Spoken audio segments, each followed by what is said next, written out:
tsunami disaster system, disaster mitigation system, which my research group has developed. This new tsunami disaster mitigation system is composed of two parts. The first part is tsunami warning system using multi-purpose observation buoy system and temporary distributed evacuation facilities using religious centers. Along the Sunda Port, according to some seismologists, there are still 3-4 segments that can generate M9 classes of the earthquake.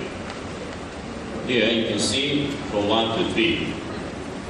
And when we did the numerical simulation, we can calculate the height of tsunami, and also we can calculate the potential victims due to these 4 different scenarios of tsunami disasters.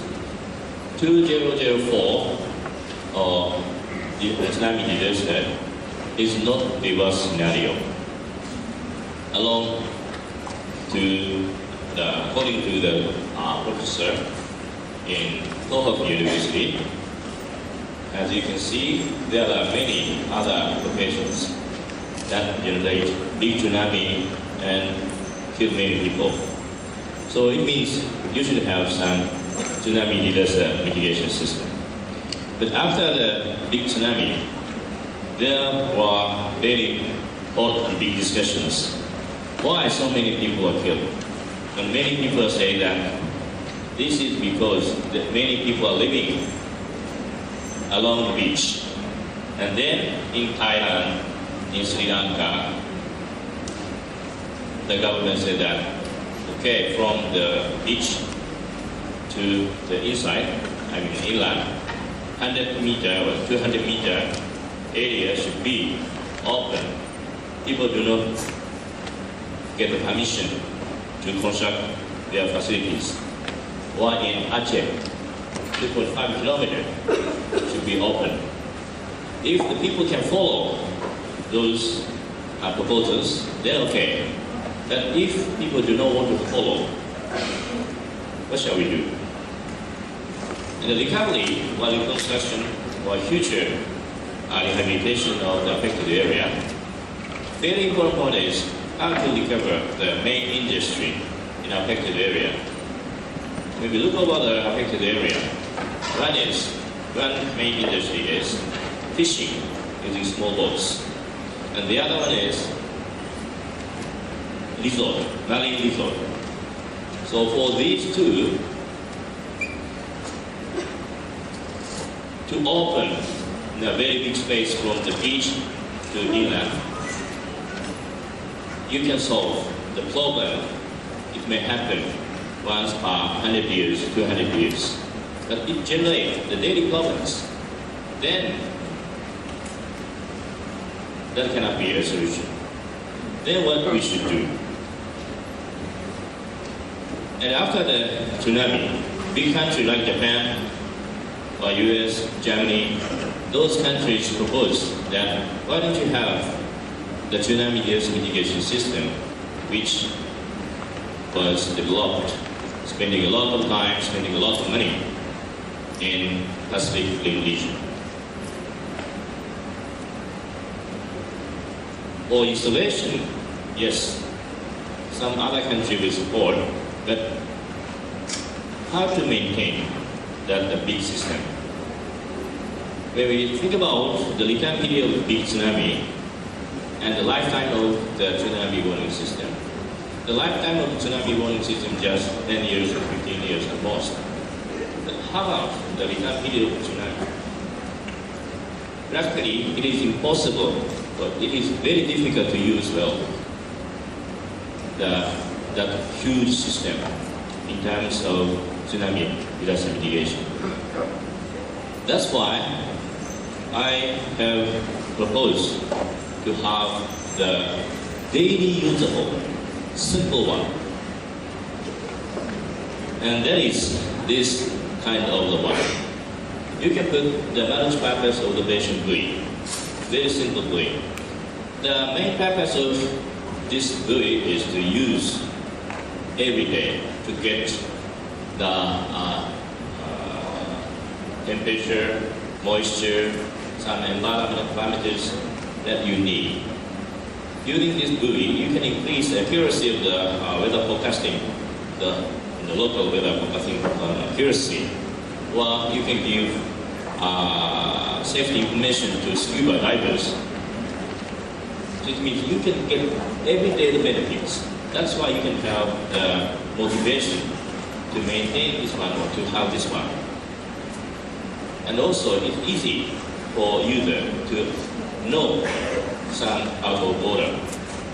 But please imagine that the use frequency of use is just once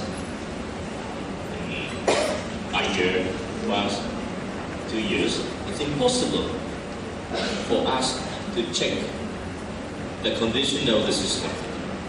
Daily usability is quite important. And the person who can get the biggest benefit from this system is the hotel resort persons. They have domestic, international network. Then,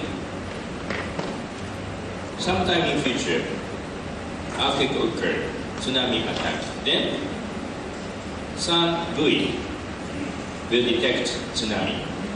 And then, that tsunami information can be dispatched to the other member of the network. That is the concept. The huge system that the leading time can guarantee by just one system.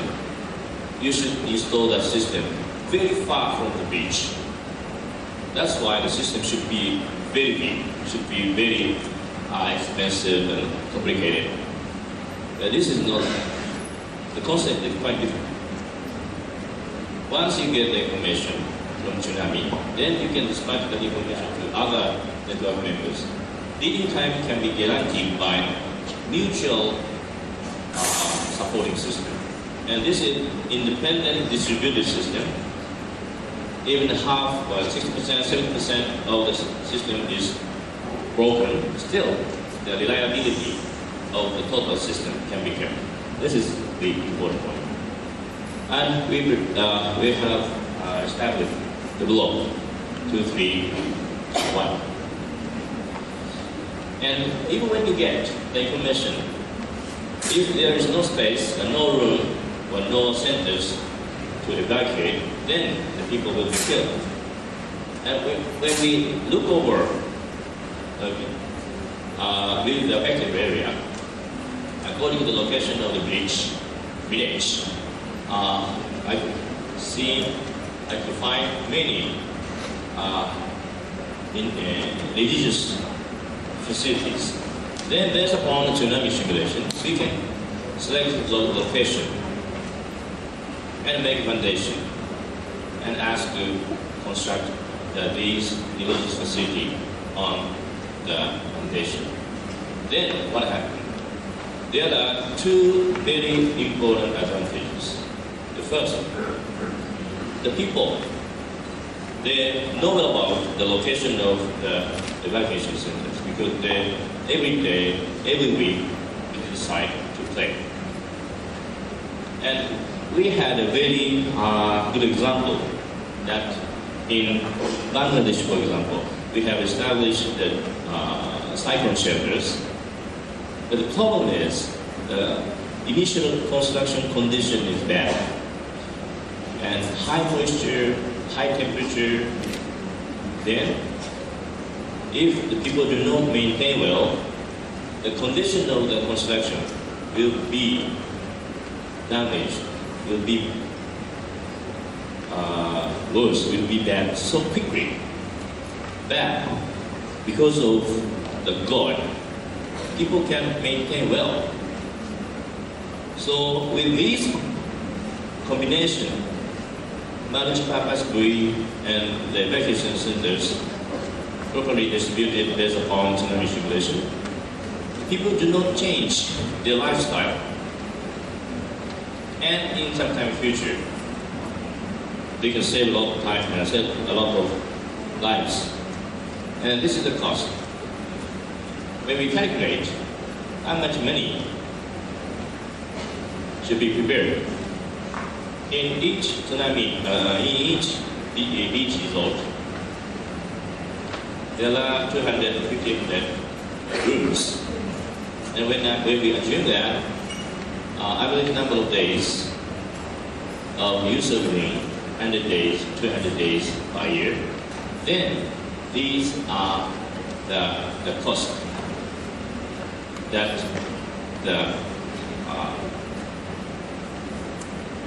the person who used the room should pay additionally. Just 200-300 yen or 50 yen.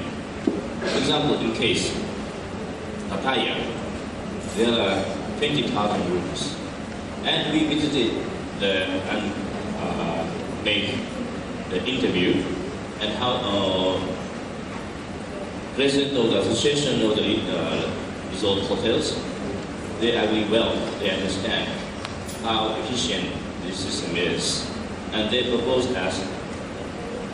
Still, even now they have the environmental tax, that is 10% or 15%. Within that, they can manage this small amount of money. Well, they can establish a tsunami tax, considering the number of rooms they will pay. So, the combination of the technological and social approaches, we can prepare the good solution. The next one is mechanism of disaster management. It is said, sometimes said that the damage, the disaster is evolving. Do you know the reason? Normally, we discuss disaster considering what is input, what is system, what is output. As an input, we normally consider the natural hazard, shaking of the earthquake, tsunami attack, that kind of the one, or rainfall. And the other system, if you like to discuss the structural damage, for you, the structure is system. If you like to discuss the organizational response, then for you, organization is the system. And if you like to discuss the damage and disaster in general, the system should be social system of your target area. And that system can be considered as a combination of natural environmental characteristics and social environmental characteristics. With these two, the lifestyle of the people living there can be identified, can be decided. And if these two are fixed, next, the time-related factor will be important. If you have 4 seasons, the hazard in winter, hazard in summer, become quite different. At what day of the week, and what time of the day.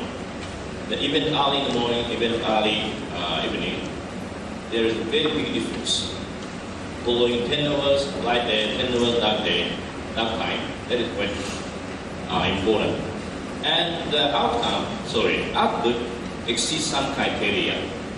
Then we can say that that output as disaster or damage. The huge disaster means the output become an input of the next cycle. By changing this chain action in time and spatial domains, the effect becomes larger, larger, larger. What we should do to minimize the negative impact is how to cut this chain action within the small domains, small range of time and spatial domains. We can summarize all countermeasures considering the effects and considering the kind of efforts effect. All the countermeasures classified into these 7. First, mitigation. That is to increase the structural performance. In case earthquake, to increase the seismic capacity of structures. In case tsunami, to increase the height of wall weight, we can prevent the disaster. And one more point of mitigation is land use management. By these two, increase of performance of structure and land use management, we can prevent the disaster damage. And the next one is preparedness. Prepare something before the hazard attack. We can reduce the negative impact. Well, we can reduce the velocity of propagation of the negative impact. For example, preparation of disaster manual, drill, this kind of work. And just before the hazard attack, what we should do is prediction and early warning. In case earthquake, it is not so easy to predict. But how about in case typhoons, tsunami? Prediction is quite important. And just after the hazard attack, what we should do is we should assess the damage, location, and the amount of damage. And based upon the damage assessment, next what we should do is to respond, emergency disaster response. But only with this, the affected area cannot be covered, cannot be reconstructed. Therefore, recovery, reconstruction are following. That by combining a good combination of these 7 measures are quite important. And when we discuss the countermeasures, we do not have infinite money, infinite time. We have limitations. Therefore, we should make priority. In most of the cases, we use the concept of risk. The risk is defined by the equation in yellow box. Risk equal hazard by vulnerability. Hazard means the intensity and the extent of external force. Intensity and extent of external force by probability. And vulnerability means the number of weaker things which might be exposed to hazard. I am not saying the average of the quality of the facilities. I am saying that the number of bad one, number of weak one, because from the worst one, from the weakest one, hazard attack. And this become finally the magnitude or scale of disaster once it happens by occurrence probability. But please pay attention that we can use this risk to prioritize the measures. That magnitude of disaster cannot be bigger than what we can tackle, what we can respond. Once disaster occurs, we cannot recover, we cannot respond well. That is the outer limitation of use of this concept risk. With the proper mitigation capacity, you should decrease the magnitude of disaster. Otherwise, you cannot use this concept of risk. And there are 3 stakeholders, players: public support, mutual support, and self-efforts. The importance order is from SEMATS. And also, all measures are composed of 2, structural measures and non-structural measures. Then you can prepare the matrices. The vertical, you can put self-effort, mutual assistance, and public support. is horizontal, starting from mitigation to recovery and reconstruction. In Japan, we have the Disaster Countermeasure Basic Act. This is the most basic, most important regulation, under which we prepare the disaster countermeasure plan in different levels and implement the countermeasures. But the current system, we have the